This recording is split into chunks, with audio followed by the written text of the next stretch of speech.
اس مالک پر بھروسہ کرو جو تمہاری نافرمانی کے باوجود تمہارا رزق بند نہیں کرتا۔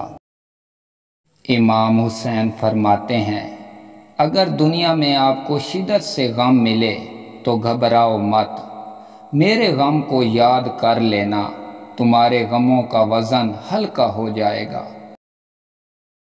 تمہاری عمر برابر گھٹتی جا رہی ہے، بس جو کچھ بھی تمہارے ہاتھ میں ہے اس سے کسی کی مدد کر لو۔ امام حسین علیہ السلام فرماتے ہیں، مجھے جنت سے زیادہ عزیز نماز ہے، کیونکہ جنت میری رضا ہے اور نماز میرے رب کی رضا ہے۔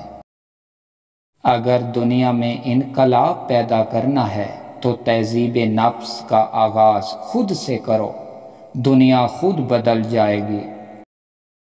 امام حسین علیہ السلام فرماتے ہیں، اپنی زندگی میں دو لوگوں کا بہت خیال کرو، ایک وہ جس نے تمہاری جنت کے لیے اپنا بہت کچھ ہار دیا یعنی تمہارا باپ، ایک وہ جس نے تمہاری ہار کو جیت کہا ہے یعنی تمہاری ماں۔ مومن وہ نہیں جس کی محفل پاک ہو، بلکہ مومن وہ ہے جس کی تنہائی پاک ہو۔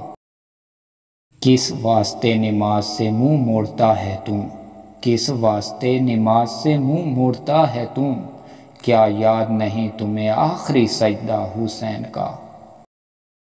یہ دنیا تم کو کیا دے گی محسن، یہ دنیا تم کو کیا دے گی محسن، جس دنیا نے حسین کو کفن نہ دیا۔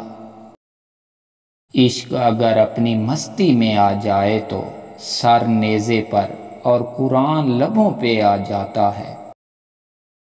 بابا جی فرماتے ہیں، بیٹا پتہ ہے کربلا میں وہ جان شہید ہوئی جو حقیقت میں رسول اللہ کی جان تھی۔